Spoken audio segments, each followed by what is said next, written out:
लोकतंत्र के सबसे बड़े उत्सव का शंखनाद राजस्थान में हो चुका है। राजस्थान में 16वीं विधानसभा की गठन को लेकर प्रदेशवासी 25 नवंबर को मतदान करेंगे, जिसका परिणाम 3 दिसंबर को आएगा। जनादेश जिसके साथ होगा उसी राजनीतिक दल की सरकार बनेगी। प्रदेश की जनता अपनी समस्याओं और मुद्दों को लेकर 25 नवंबर को अपने प्रतिनिधि का चुनाव करेगी। डीडी राजस्थान पर प्रसारित हो रहे जनादेश 2023 में हम बात करेंगे प्रदेश के हर विधानसभा क्षेत्र की और जानेंगे वहां की जनता से उनकी समस्याएं और विस्तार से चर्चा करेंगे राजनीतिक विश्लेषकों से। नमस्कार, मैं हूं आपके साथ विकास सोनी। जनादेश 2023 की इस कड़ी में आज आप सभी का स्वागत है। आज के इस विशेष कार्यक्रम में हम बात करेंगे राजधानी जयपुर की विधानसभा सीटों की, जिसमें हवा महल, किशनपोल, आदर्श नगर, सिविल लाइंस, सांगानेर, मालवीय नगर, विद्याधर नगर, झोटवाड़ा और आमेर शामिल है। इन क्षेत्रों के मुद्दों और राजनीतिक समीकरणों पर बातचीत करने के लिए स्टूडियो में आज हमारे साथ मौजूद है वरिष्ठ पत्रकार समीर शर्मा जी। इससे पहले राजधानी जयपुर के विधानसभा क्षेत्रों का दौरा करके मैंने वहां की जनता की क्या कुछ मुद्दे हैं, क्या कुछ उनकी समस्या हैं, उनका हाल जाना। पहले देखते हैं ये खास रिपोर्ट।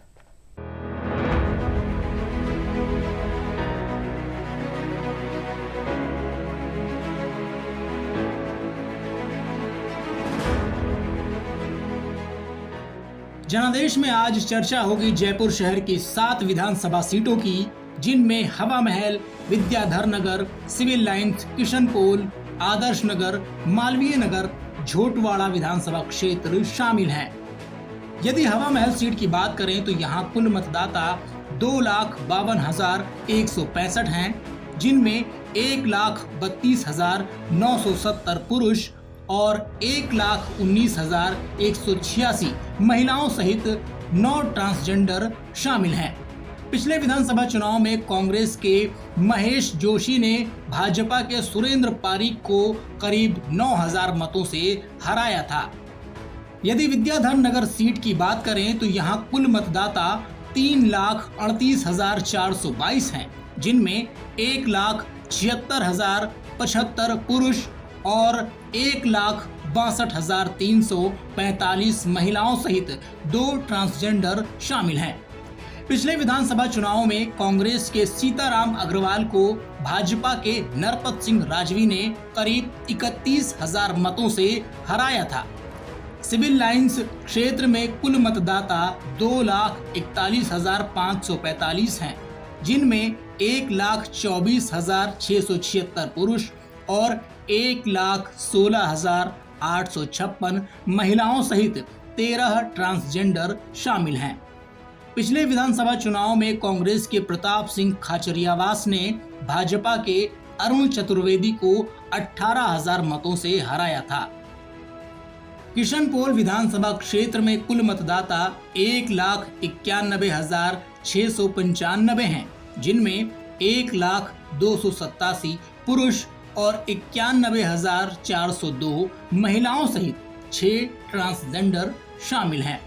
पिछले विधानसभा चुनाव में कांग्रेस के अमीन कागजी ने भाजपा के मोहनलाल गुप्ता को 8,000 से अधिक मतों से हराया था। आदर्श नगर विधानसभा क्षेत्र में कुल मतदाता 2,64,383 हैं, जिनमें 1,39,265 पुरुष और 1,25,093 महिलाओं सहित 25 ट्रांसजेंडर शामिल हैं। पिछले विधानसभा चुनाव में कांग्रेस के रफीक खान ने भाजपा के अशोक परनामी को 12,000 से अधिक मतों से हराया था। मालवीय नगर विधानसभा क्षेत्र में कुल मतदाता 2,15,274 हैं, जिनमें 1,10,335 पुरुष और 1,04,939 महिलाएं शामिल हैं। 2018 में भारतीय जनता पार्टी के कालीचरण सर्राफ ने कांग्रेस प्रत्याशी अर्चना शर्मा को 1,700 वोटों के अंतर से हराया था। झोटवाड़ा विधानसभा क्षेत्र में कुल मतदाता 4,21,803 हैं, जिनमें 2,19,246 पुरुष और 2,02,556 महिलाएं और 1 ट्रांसजेंडर शामिल हैं। 2018 में कांग्रेस के लालचंद कटारिया ने भारतीय जनता पार्टी के राजपाल सिंह शेखावत को 10,000 से अधिक वोटों के अंतर से हराया था। मतदाताओं की संख्या की दृष्टि से झोटवाड़ा विधानसभा क्षेत्र सबसे बड़ा है। यहाँ राजस्थान में सबसे अधिक मतदाता पंजीकृत हैं। सांगानेर विधानसभा क्षेत्र में कुल मतदाता 3,44,213 हैं, जिनमें 1,80,199 पुरुष और 1,64,004 महिलाएं और 10 ट्रांसजेंडर शामिल हैं। 2018 में भाजपा के अशोक लाहोटी ने कांग्रेस के पुष्पेंद्र भारद्वाज को 35,000 से अधिक मतों से हराया था। आमेर विधानसभा क्षेत्र में कुल मतदाता 2,87,598 हैं, जिनमें 1,50,372 पुरुष और 1,37,225 महिलाएं और 1 ट्रांसजेंडर शामिल हैं। 2018 में भारतीय जनता पार्टी के सतीश पुनिया ने कांग्रेस के प्रशांत शर्मा को 13,000 से अधिक वोटों के अंतर से हराया था। जयपुर शहर के मुद्दों की बात करें तो शहरवासियों ने कई मुद्दों पर चर्चा की है, जिनमें ट्रैफिक जाम आम समस्या है। इसके अलावा सार्वजनिक परिवहन की समुचित व्यवस्था न होना, बढ़ती आपराधिक घटनाएं, पेयजल, चार दीवारी में पार्किंग की समस्या, बीसलपुर लाइन की अव्यवस्था, शहर की सफाई, बारिश में सीकर रोड पर पानी का निकास न होना, द्रव्यवती नदी में बढ़ता हुआ प्रदूषण आदि महत्वपूर्ण मुद्दे हैं।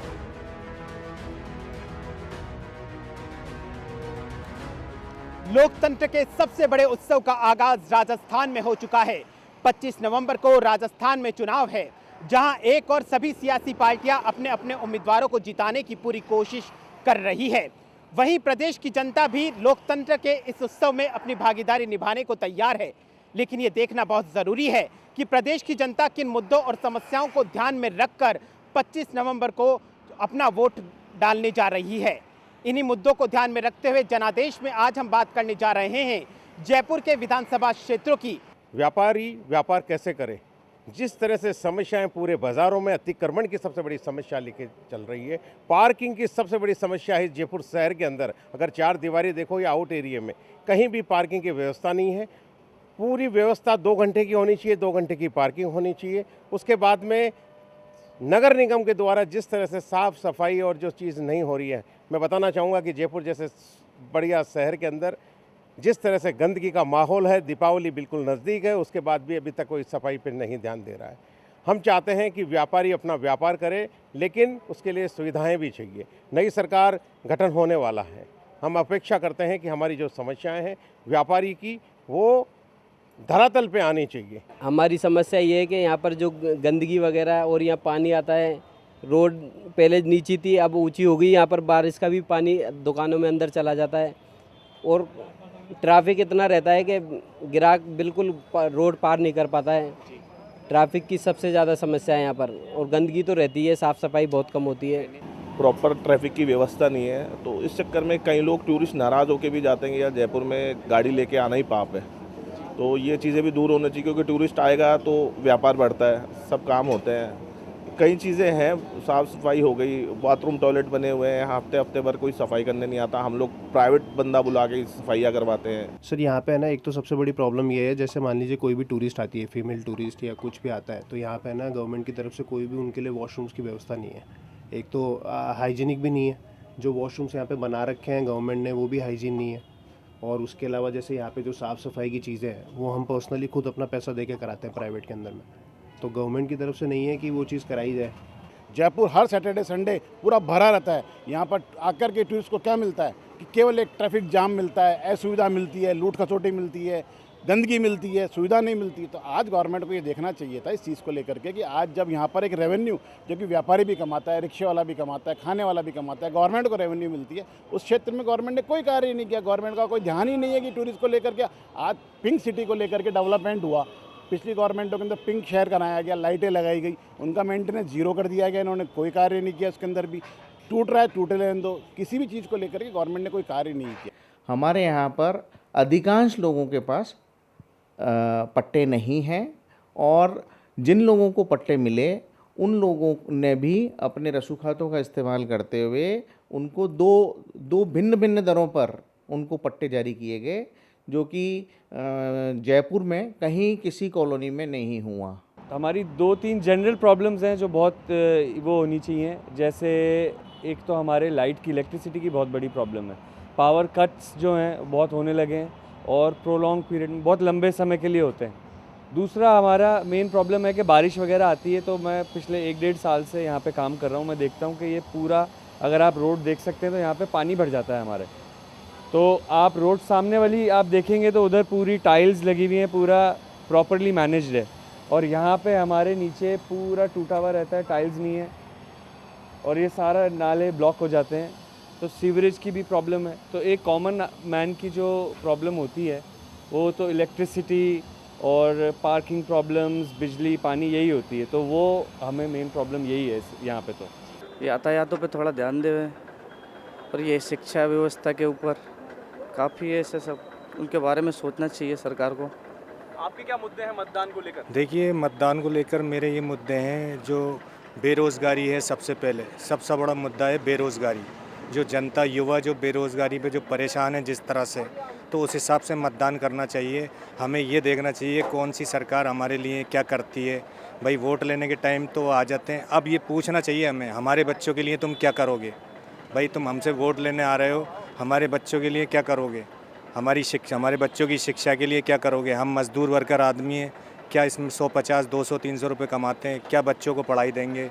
मैं चाहती हूँ कि जैसे बेवा औरतें हैं ना, वो मतलब बेवा औरतों के लिए इतनी सेवा कर सके कि उनको प्रॉब्लम नहीं हो किसी चीज़ की, और जैसे गरीब बच्चे हैं ना, उनके लिए ऐसा शिक्षा के लिए कर सके, वो मतलब फुटपाथ पे नहीं मांगने करने का वो वाला। बेरोजगार जवान बच्चे हमारे बेरोजगार घूम रहे हैं, उनको नौकरी के लिए बहुत ज़रूरी है।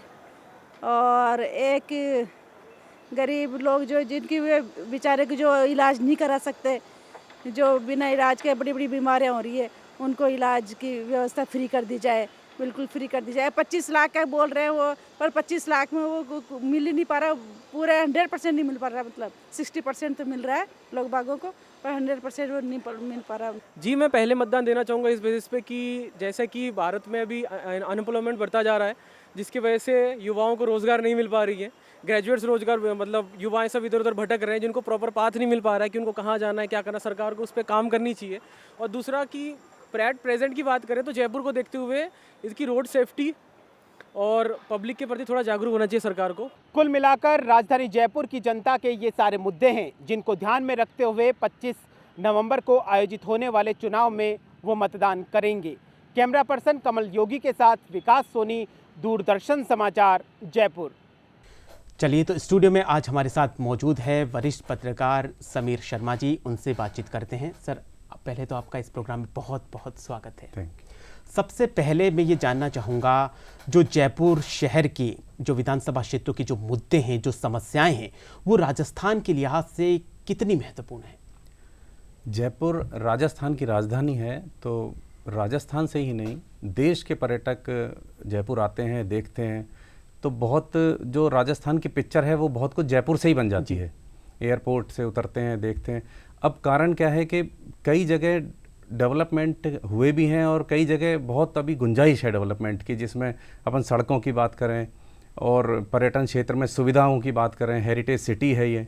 जो भी दिल्ली में उतरता है, तीसरा पर्यटक जयपुर आके देखता है। अब यहाँ पर राज्यपाल हैं, मुख्यमंत्री हैं, मंत्री हैं, विधानसभा है, सरकार पूरी बैठती है यहाँ। तो जो संसाधन अभी भी होने चाहिए थे, जो डेवलपमेंट अभी भी होने चाहिए थे, वो उनमें बहुत गुंजाइश है करने की। वो चाहे अतिक्रमण हो, सड़कें हो, ट्रैफिक हो, काफ़ी कुछ गुंजाइश नज़र आती है। जयपुर राजधानी होने के नाते पूरे राजस्थान की नज़र इस पर रहती है, और जो जयपुर में होगा वो पूरे राजस्थान में फिर उसी को ध्यान में रखते हुए विकास के कार्य होंगे। तो ये बेहद ज़रूरी है कि वहाँ के मुद्दे और समस्याओं का समाधान हो। जी, परकोटे की बात की जाए, जब मैं परकोटे में रिपोर्टिंग के लिए गया, वहाँ की जो जनता है, वहाँ की जो व्यापारी है, उनसे मुद्दे और समस्याओं को जाना, तो सबसे बड़ी समस्या वहाँ पे पार्किंग की है। वहाँ पे जो अनियंत्रित ट्रैफिक व्यवस्था है उसकी है। इसके अलावा भी काफ़ी सारे मुद्दे हैं जो जानने को मिले।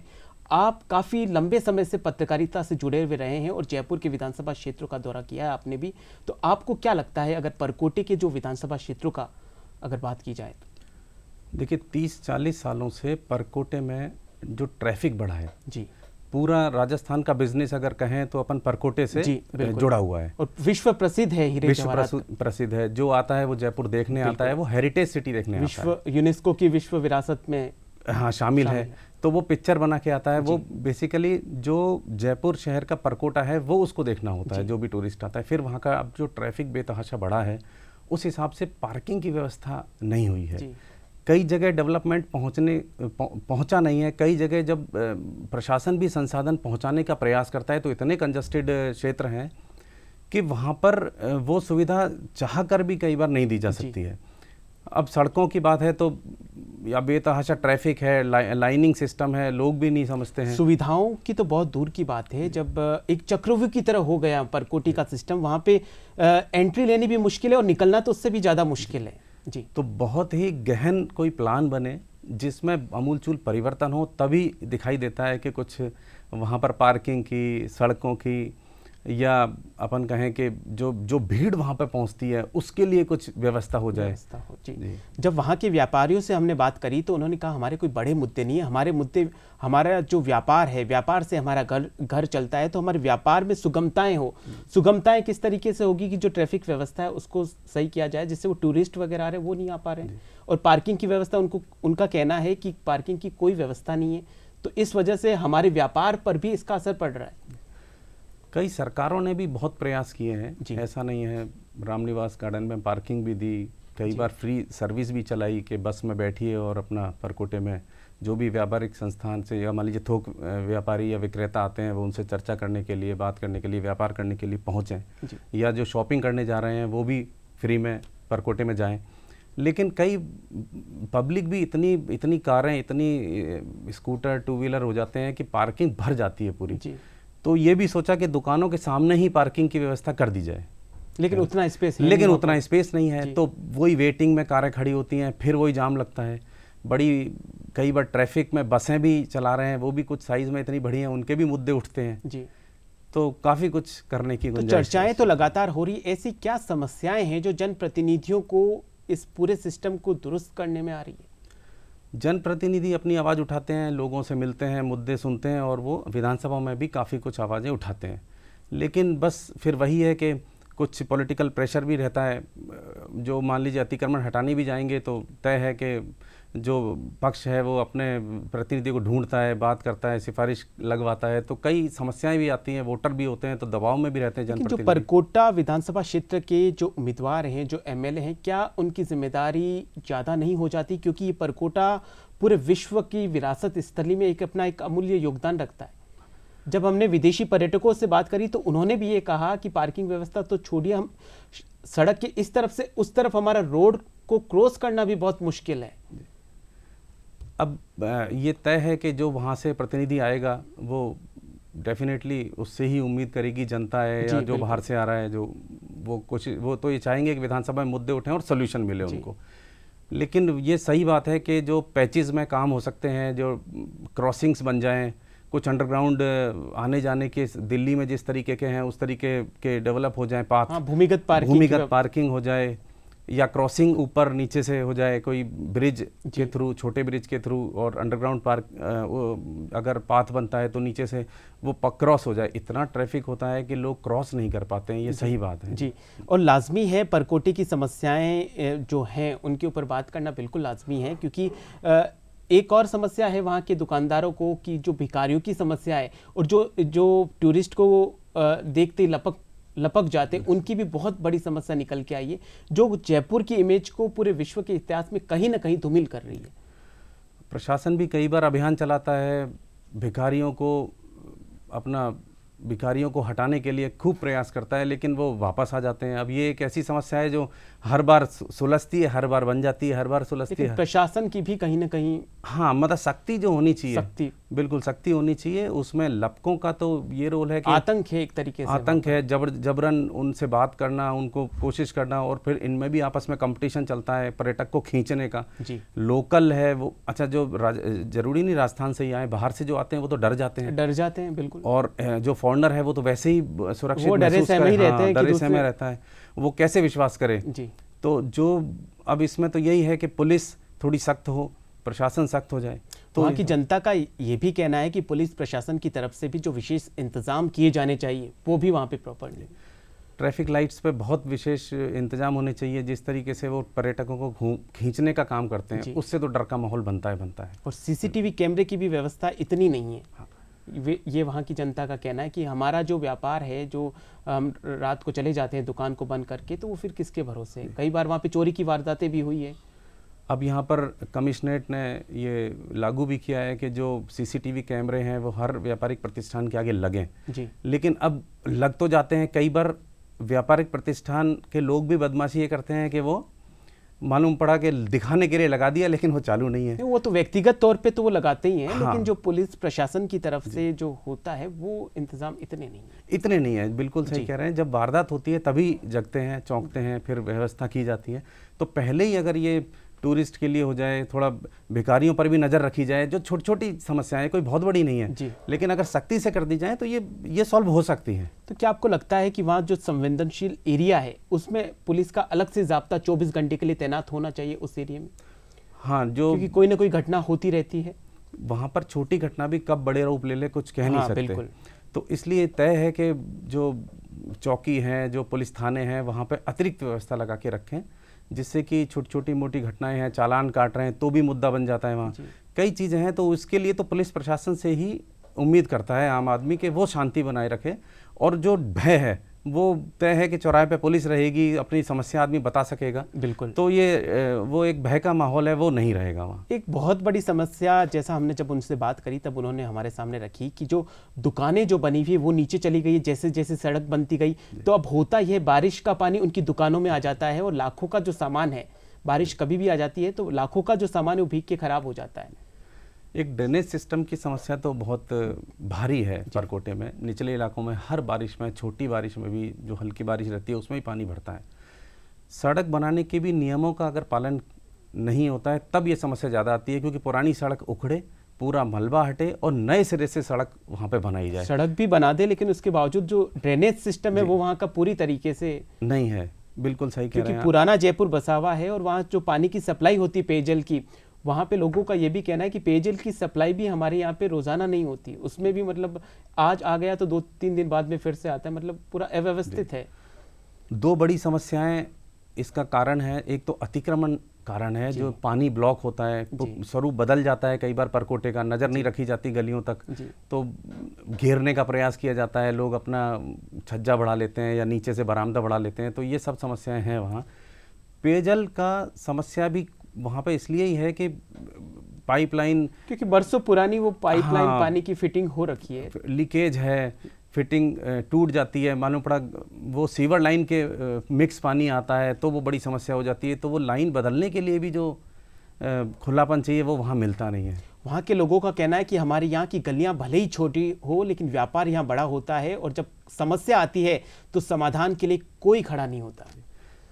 कई बार कुछ जो मेन रोड्स पे जो लोग हैं, जो गलियां जहां से जाती हैं, उनका भी स्वार्थ होता है कि कोई सुधार ना हो, उनके लिए अच्छा है वो। ये हालांकि सुधार की तो उन्होंने गुंजाइश करी है कि सुधार की तो रहे गुंजाइश की। हमारे यहाँ एक बार अगर सड़क खुद गई तो फिर वो वैसे ही रहती है, क्योंकि कोई इन गलियों में प्रॉपर जो इनके जो मशीन वगैरह है वो आ नहीं पाती क्योंकि उतना स्पेस नहीं है जी। और ये तय है कि अतिक्रमण हटेगा तो सुगम दिखेगा, परकोटा वापस अपना स्वरूप पाएगा और एक हेरिटेज सिटी का वो लेगा। पेयजल समस्या है, पाइपलाइन बदलने का स्कोप बनेगा।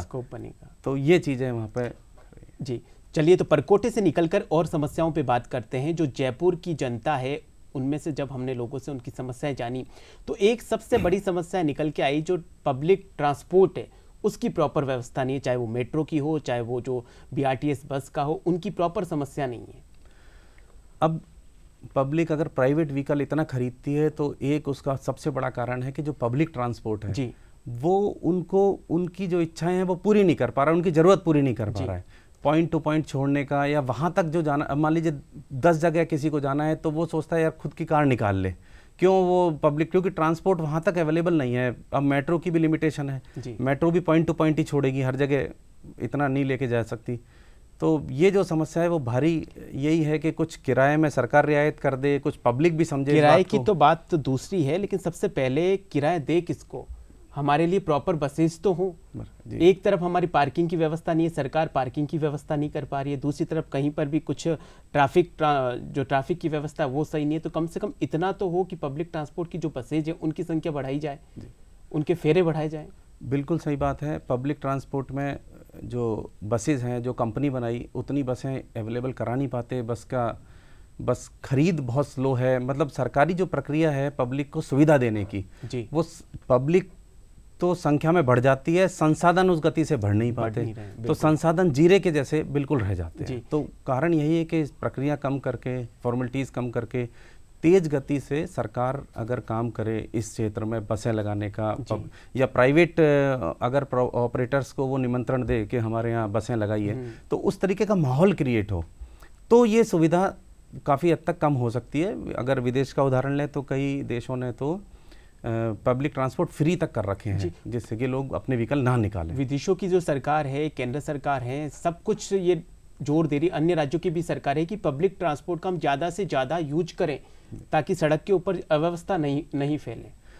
अगर पार्किंग समस्या से निजात पानी है तो पब्लिक ट्रांसपोर्ट का सपोर्ट देना पड़ेगा पब्लिक। दूसरा जो जयपुर की मेट्रो है, मेट्रो में जब हमने लोगों से बात करी तो मेट्रो भी घाटे में लगातार चल रही है और मेट्रो में इतनी कोई भीड़ भाड़ नहीं है। और उन लोगों का कहना है कि जिस रूट पे सिर्फ एक लिमिटेड रूट पे मेट्रो चलाई गई है, जिस रूट पे मेट्रो की वाकई में ज़रूरत है उसके ऊपर पहले काम होना चाहिए था, लेकिन अभी तक वो काम प्रोसेस में ही है। नहीं, पब्लिक ज़रूरत महसूस कर रही है मेट्रो की विस्तार की।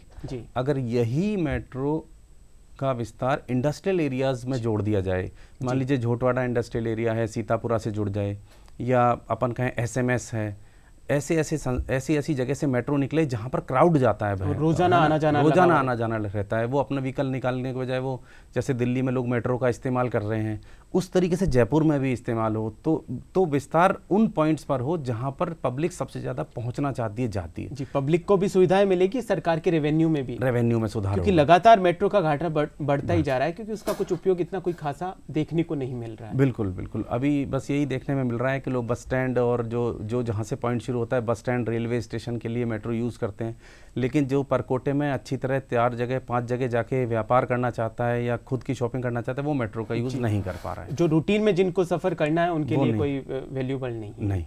एक जयपुर की सबसे बड़ी समस्या है कि जो द्रव्यवती नदी का जो बनाया गया है, उसको बनाया तो अच्छा गया था, लेकिन उसमें भी अब पोल्यूशन बढ़ता ही जा रहा है। ये तो इतना सुंदर प्रोजेक्ट पूरे करीबन आधे जयपुर को घेर के रखा हुआ है, लेकिन वो पोल्यूटेड हो रही है, पूरा प्रदूषित हो रही है। मतलब जो कई विधानसभाओं से निकलने वाला जो अपना द्रव्यवती नदी प्रोजेक्ट है वो इतना खूबसूरत बनता, लेकिन वो बीच में कंटिन्यू नहीं हो पाया, मेंटेनेंस नहीं हो पाया, इतनी गंदगी उसमें जमा हो गई। अब सफाई के लिए भी लगातार मेंटेनेंस के अभाव में खर्च करना पड़ रहा है, फिर वो प्रदूषित पानी बदबू देता है, लोग परेशान रहते हैं। आसपास में जो लोग हैं उनका कहना है कि इससे तो अच्छा पहले हम सुखी थे, क्योंकि अब जो उस नदी के सहारे जितने भी आसपास में जो कॉलोनी बसी हुई है वहाँ पे एक दुर्गंध का अलग से ही माहौल है। दुर्गंध पहले भी थी, अब उम्मीद करती है, जब डेवलपमेंट का काम होता है तो पब्लिक उम्मीद करती है कि अब मेरी समस्या दूर हो जाएगी। डेवलपमेंट हुआ लेकिन समस्या भी दूर नहीं हुई, इसलिए लोग परेशान। शुरुआत में जब काम हुआ तब तो ये समस्या नहीं थी, लेकिन फिर बाद में वही ढाक के 3 पात वाली स्टोरी चली। बिल्कुल, वो लोगों के कचरा जो है वो बहते हुए आ रहा है, कहीं कहीं रुक रहा है, इतनी दुर्गंध हो रही है, लोग परेशान हैं। अब लोगों को लग रहा था कि हमारी समस्याएं का निराकरण मिल गया हमें इस प्रोजेक्ट के थ्रू, लेकिन वो नहीं मिल पाया। लेकिन सबसे बड़ी गंभीर समस्या एक ये भी निकल के आई कि जो द्रव्यवती नदी का जो पानी है उसके सहारे कई सब्जियों की खेती की जा रही है। वो जहरीली सब्जियां हैं जिनका हम सेवन कर रहे हैं, वो डायरेक्टली मतलब प्रत्यक्ष रूप से हमारे स्वास्थ्य को खतरा पैदा कर रही है। सब्जियां पहले तो बहुत उगाई जाती थी, अब प्रोजेक्ट के बाद इसमें थोड़ा सा लगाम कसा है, लेकिन कुछ पैचेज में अभी भी ये काम हो रहा है। नहीं, वैसे ही चल रहा है वो। उसमें लोगों ने क्या किया कि उस प्रोजेक्ट में थोड़ा बहुत तोड़फोड़ की, अपने स्तर से कुछ पाइप डाले लोगों ने, ये किया। ये जनरली हो तो उसी जगह रहा है जहाँ पर पुरानी कॉलोनी बसी हुई थी। नए स्वरूप में अगर देखें, या तो सांगनेर की बात करें तो वहाँ से ये निकल रहा है, या जहाँ से अपन कहें परकोटे से है ना, उधर से निकल रहा है, तो वहाँ पर सांगनेर की तरफ का जो एरिया है वहाँ पे इन सब्जियों का महुआ मंडी, और उस महुआ की तरफ मुहाना मंडी की तरफ वहाँ पे ज़्यादा चल रहा है, ज़्यादा चल रहा है मुहाना मंडी। वो लोगों को जागरूक किया जाए। लोग भी नहीं समझ रहे कि इस पानी से कितना मतलब बीमारियाँ फैलेंगी। प्रदूषित पानी है, केमिकल युक्त पानी है, इंडस्ट्रियल का पानी भी, इंडस्ट्री का भी मिल रहा है। जी बिल्कुल। तो आगे सीतापुरा में जाके वो बिल्कुल, और अलग रंग का ही हो जाता है सांगानेर पहुंचता है। जी बिल्कुल। आपने सांगानेर का जिक्र किया, तो सांगानेर के लोगों ने समस्या बताई कि वहाँ पे सड़कें तक नहीं बनी हुई, सड़कें टूट फूट जाती है, तो बस उनका कोई पेचिंग वर्क नहीं है, और पेचिंग वर्क भी नहीं है, और सड़कें बनाई नहीं जा रही। नहीं, सांगानेर के हाल तो और भी बुरे हैं। सांगानेर भी एक बहुत पुराना एरिया है जयपुर का। जी बिल्कुल। अब कारण क्या है कि लोग शिफ्ट हुए परकोटे से, जहाँ कंजस्टेड हुआ है वो शिफ्ट हुए, तो सांगानेर का एरिया, मानसरोवर के पीछे के एरिया लोगों ने अपने घर लिए, फ्लैट लिए। वहाँ पर इतनी तेज़ी से लोग बढ़े कि सड़कें बनी नहीं, पाइपलाइन बिछी नहीं, सीवर लाइन आया नहीं, तो लोग बसना शुरू हो गए। तो वो एरिया बस और इंडस्ट्रियल एरिया है ही, तो इंडस्ट्रियल एरिया में लेबर्स हैं, और इतना ज़बरदस्त वहाँ पर पॉपुलेटेड एरिया हो चुका है इस समय, पॉल्यूशन के साथ हो गया है। क्योंकि कई जगह जो पॉल्यूशन दूर करने के पब्लिक में भी जागरूकता नहीं है जी, वो भी अपना वेस्ट ऐसे ही डाल रहा है बिना उसका निस्तारण करने के बाद डाले। पब्लिक के पास में तो ऑप्शन देंगे तब वो उनका उपयोग करेंगे ना। बिल्कुल, ये इंडस्ट्री के लिए कहा मैंने। जो कचरा संग्रहण की जो गाड़ियां वो भी समय पे नहीं पहुंच रही, सबसे बड़ी बात। स्वच्छ भारत अभियान जो चल रहा है, मतलब उसमें भी सफाई व्यवस्था बहुत ज़रूरी है, लेकिन उसमें भी कचरा संग्रहण प्रॉपर तरीके से नहीं हो रहा है। अब नगर निगम के जो फाइनेंशियल हाल हैं वो किसी से छुपे हुए भी नहीं है। ठेके प्रक्रिया में भी पेमेंट नहीं होता, कई बार आंदोलन भी होते हैं, फिर मालूम पड़ा गाड़ियाँ का शेड्यूल फिर बिगड़ जाता है, फिर ट्रैक पे लाते हैं, फिर बिगड़ जाता है क्योंकि पैसे जारी नहीं होते हैं। तो कई समस्या हैं ये वाली, इसको दुरुस्त करने के लिए तो वाकई ये मुद्दे भले ही छोटे हो, लेकिन राज्य के परिप्रेक्ष्य में काफ़ी बड़ी भूमिका निभाते हैं। कचरा परिवहन में भी एक समस्या ये आ रही है कि जिस तरीके से परिवहन किया जाए उस तरीके से परिवहन नहीं होता, सड़कों पे गिरता हुआ जाता है। लोगों की इमेज जो नज़रों में जयपुर की होती है वो भी बिगड़ती है। जयपुर की कई कॉलोनी में रहने वाले, कॉलोनी में जो निवास करते हैं, उनके रहवासियों का कहना है कि वो रह तो कई सालों से रहे हैं, लेकिन अभी तक उनको पट्टे जारी नहीं हुए हैं जी। और पट्टे का जब भी काम करवाने के लिए जाते हैं तो एक डिपार्टमेंट से दूसरे डिपार्टमेंट भेज दिया जाता है, और अभी वही प्रोसेस पूरा चल रहा है। एक्चुअली बहुत बड़ा वादा रहता है चुनाव में, जयपुर के चुनाव में ये वाला कि पट्टे दिए जाएंगे, जो जहाँ है उसे वहीं बसाया जाएगा। इसके लिए स्पेसिफाई अभियान भी चलाया जाता है। उसके बावजूद राजधानी जयपुर के ये हाल है, तो हम कल्पना कर सकते हैं कि राजस्थान की जो अन्य क्षेत्र हैं उनके क्या कुछ हाल होंगे। बिल्कुल, वो ये बहुत बड़ा मुद्दा बन जाता है। फिर सरकार जाने को होती है कई बार, तो वो अभियान छेड़ के देती है, पट्टे देती है, लेकिन फिर वो आखिरी वक्त में इतना काम हो ही नहीं पाता कि लोगों की उम्मीद पूरी हो जाए। जयपुर का विस्तार भी पहले इस स्तर पे हुआ कि वो लोगों ने सोसाइटी पट्टों पे ही बसना शुरू किया, क्योंकि वो प्लॉट खरीदना, ज़मीन खरीदना, लोगों को एकल परिवार में भी बसे, बाहर से काफ़ी लोग आके यहाँ नौकरी करते हैं, काम करते हैं, तो उनके लिए भी हुआ। ये जो पट्टों की समस्याएं हैं ये नई कॉलोनियों की तो है ही है, इसके अलावा जो पुरानी पहले से स्थापित है, जो कई 30-40 सालों से रह रहे हैं, उनके साथ में भी ये समस्याएं आ रही है। अब उनके साथ जो समस्या आ रही है, उनके पास वो दस्तावेज, कागज़ दिखाना, कई समस्या उनकी तरफ से भी। प्रशासन पट्टे देना चाहती है, लेकिन वो ऐसे कागज़ लेके तो आए, तो कई बार ये समस्या भी आती है।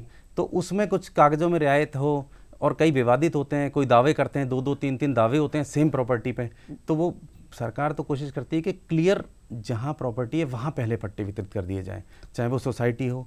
लेकिन जहाँ पे दावे होते हैं, जहाँ लीगली बहुत चुनौतियाँ होती हैं, तो सरकार होल्ड कर देती है। कई सरकारें आई, कई सरकारें गई, लेकिन उनको भी जो समाधान करना चाहिए वो समाधान अब तक नहीं हो पाया। उसका लीगल उसमें सबसे बड़ा कारण बनता है। जी। जयपुर का एक और महत्वाकांक्षी प्रोजेक्ट है रिंग रोड, वो अभी तक चल रहा है। उसके ऊपर भी मतलब किसी तरह का कोई थोड़ा काम चलता है, कछुए की चाल से चल रहा है, फिर रुक जाता है, फिर चलता है, फिर रुक जाता है।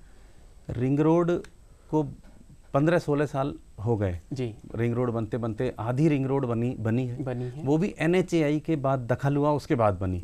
राज्य सरकार अपने स्तर पर करने का प्रयास किया, कई दिक्कतें आई, नहीं कर पाई। अभी भूमि अधिग्रहण को लेके भी किसानों की समस्याएं हैं, भूमि को भी पूरी तरीके से अधिग्रहित नहीं कर पाए। कोर्ट में किसान गए हुए हैं, उनको मुआवजा जब मिलता है तो वो कहते हैं मार्केट रेट पर दिया जाए, कई डिमांड रहती हैं। अब ये प्रोसेस में जब लेट होता है तो पिछला मुआवजा इतना हल्का हो जाता है कि वो और ज़्यादा पेचीदगियाँ बन जाती हैं उसमें। तो ये समस्या है रिंग रोड की। जयपुर में जो गोपालपुरा सांगानेर विधानसभा क्षेत्र में जो गोपालपुरा का एरिया है, मानसरोवर का एरिया है, यहाँ पे स्टूडेंट की तादाद बहुत ज़्यादा है। तो वहाँ स्टूडेंट की भी अपनी एक अलग अलग समस्याएं हैं, वो भी अपने काफ़ी समस्याओं को लेके परेशान है। दूसरी तरफ वहाँ पे जो दुकान चलाते हैं, जो व्यापार करते हैं, उनकी भी समस्या है कि इतनी भीड़भाड़ वाला इलाका हो गया है कि सरकार प्रतापनगर में कोचिंग हब खोलने जा रही है तो तुरंत क्यों नहीं एक्शन लेती और वहाँ यहाँ की कोचिंग सेंटर्स को प्रतापनगर में क्यों नहीं स्थानांतरित करती।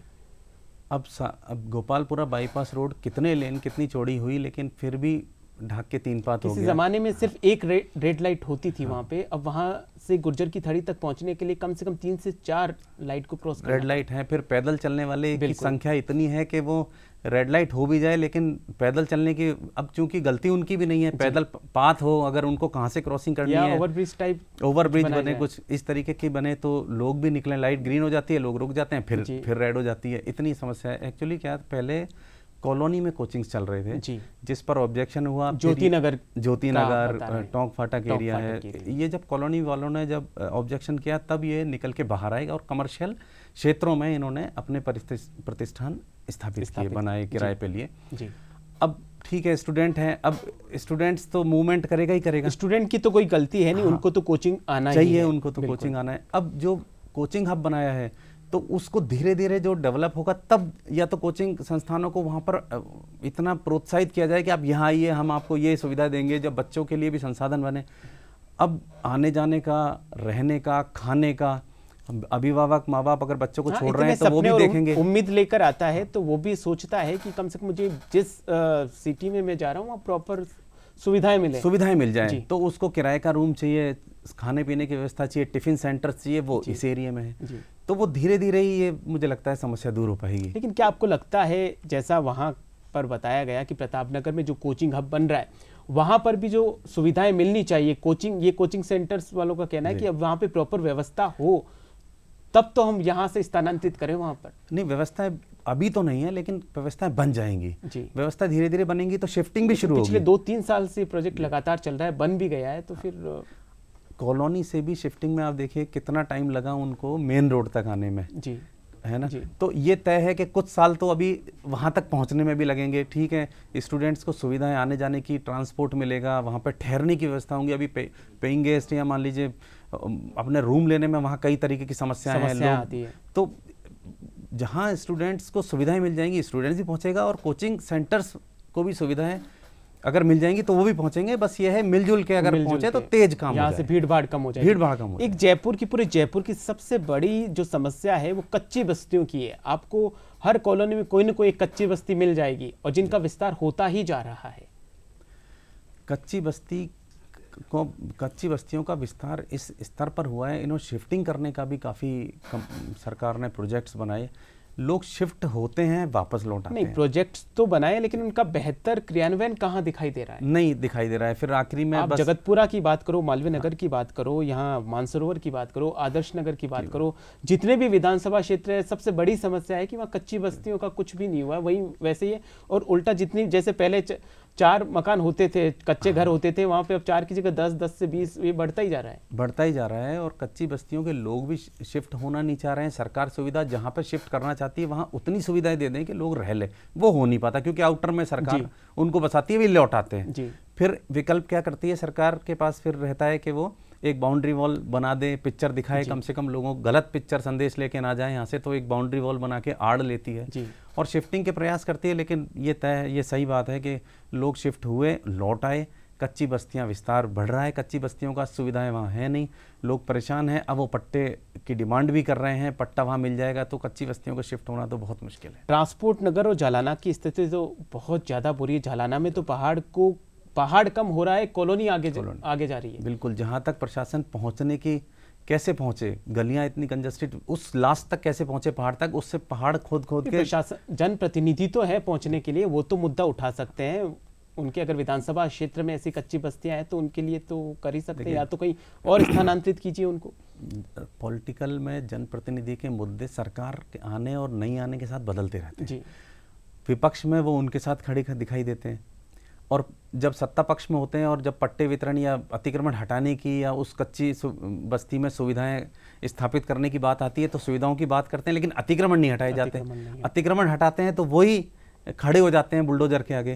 तो ये मुद्दे तो सरकार रहने और सरकार नहीं रहने के साथ जनप्रतिनिधि के मुद्दे तो पॉलिटिकली बदलते हैं। लेकिन जयपुर जो आता है और जब इन कच्ची बस्तियों को देखता है तो बहुत जयपुर की रिपोर्ट ज़्यादा अच्छी लेकर वो जाता नहीं है, क्योंकि एक तरीके से जहाँ जयपुर दूसरी तरफ शानो शौकत के नाम से जाना जाता है, पूरे विश्व प्रसिद्ध विरासत स्थल है, और जब वहाँ पे वो ये देखता है जयपुर में कि इस तरीके से लोग रह रहे हैं तो एक गलत इफेक्ट पड़ता है। बिल्कुल, काफ़ी कुछ यहाँ पर सस्ता ढूंढने के कारण भी होता है। परिवार बढ़ रहे हैं कच्ची बस्तियों के, तो वो भी अपना अतिक्रमण नहीं हो रहा है, क्योंकि वो कोई ज़मीन खरीदते हैं तो वो माफिया से ले रहे हैं, कोई सरकार से तो खरीद नहीं रहे, तो वो अतिक्रमण बढ़ते बढ़ते वो पहाड़ तक कटने की नौबत आ रही है। तो इस पर तो अलार्मिंग कंडीशन है इस समय जयपुर में। जयपुर की जब महिलाओं से बात करी, छात्राओं से बात करी, तो सबसे बड़ा मुद्दा निकल के आया कि राजधानी जयपुर होने के बाद भी यहाँ पर महिलाएं सुरक्षित नहीं हैं।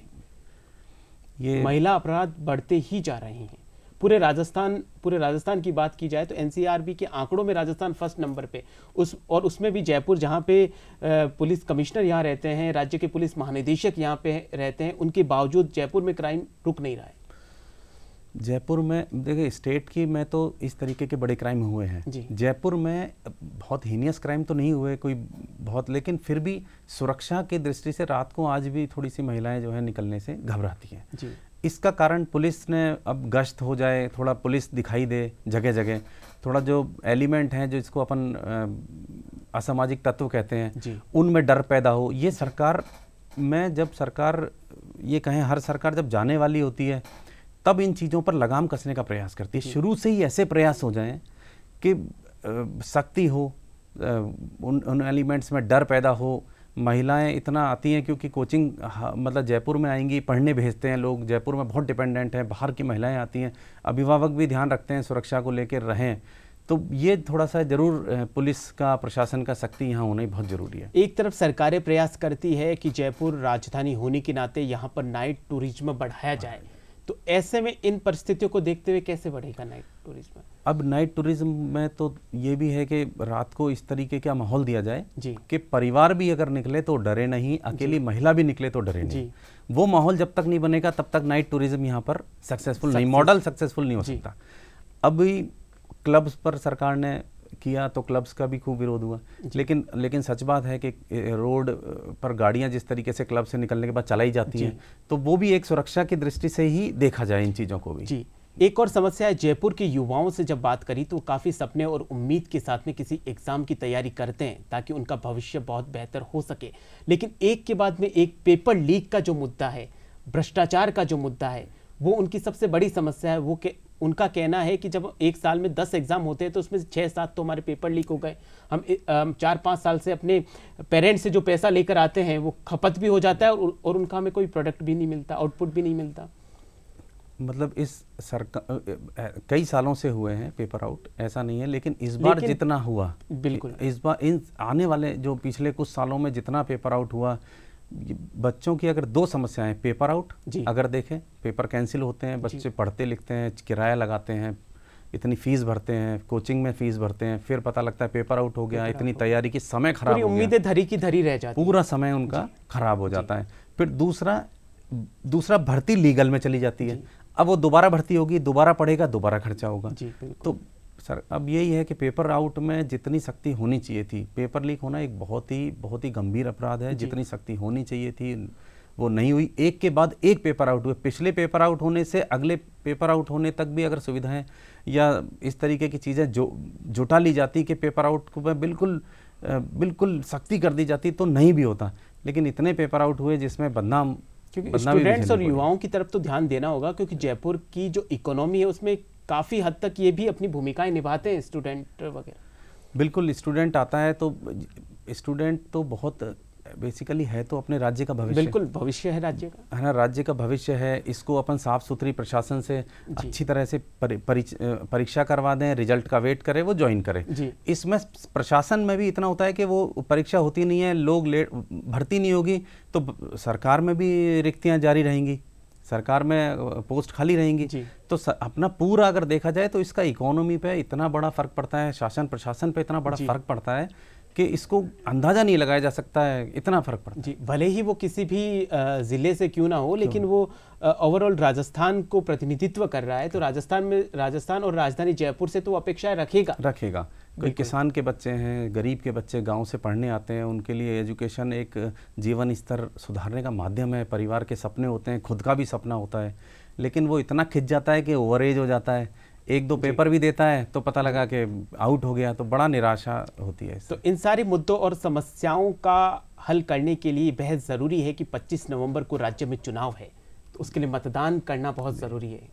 क्या मतदान में तो सभी पार्टिसिपेट करें, बाहर अगर हैं तो अपनी विधानसभा क्षेत्र में आके उसकी समस्याएं देख के अच्छी तरह सूझबूझ के साथ प्रतिनिधि को समझ के वोटिंग करें। जी, अच्छे प्रतिनिधि चुने जाएंगे तो अच्छे उम्मीदवार भी आएंगे आने वाले चुनावों में। जैसा मुखिया होगा वैसा ही उसका परिवार तय होगा। तो जनता की बहुत बड़ा योगदान होना चाहिए। जयपुर की जनता को क्या, प्रदेश की जनता को क्या कुछ आप मैसेज देना चाहेंगे? अपने प्रतिनिधि, अपनी पार्टी अच्छी तरह से देख के चुने। अच्छे लोग पॉलिटिक्स में जुड़ते नहीं हैं, अच्छे लोग चुने जाएंगे तो प्रोत्साहित होंगे अच्छे लोग, और ये माना जाता है कि जुड़ते नहीं। ऐसा नहीं है कि अच्छे लोग कमी है, लेकिन जनरली अच्छे लोग जो हैं वो ये मानते हैं कि ये थोड़ा राजनीति जो है वो थोड़ा पैसा खर्चे वाला काम है। और कई जनप्रतिनिधि ऐसा हो जो उनकी मुद्दे और समस्याओं को विधानसभा में मुखरता के साथ में उठाए। हाँ, और वो राजनीति से ऊपर उठ के उठाए, ऐसा जनप्रतिनिधि अगर चुनेंगे, संवेदनशीलता के साथ चुने, अपनी समझ के साथ चुने, ज़्यादा से ज़्यादा लोग वोटिंग करें, वोटिंग परसेंटेज को बढ़ाएं।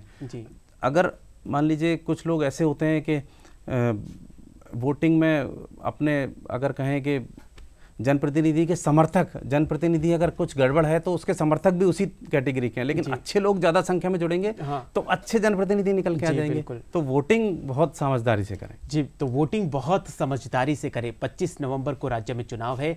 आप सबसे ये अनुरोध रहेगा कि 25 नवंबर को लोकतंत्र के सबसे बड़े उत्सव में अपनी भागीदारी सुनिश्चित करें और आपके जितने भी तमाम मुद्दे हैं उन समस्याओं को ध्यान में रखते हुए वोटिंग जरूर करें। जनादेश 2023 में सर इस प्रोग्राम में आप पधारे, आपका बहुत बहुत धन्यवाद। जनादेश 2023 के इस प्रोग्राम में आज के लिए इतना ही। आप देखते रहिए DD राजस्थान। मुझे दीजिए इजाजत, नमस्कार।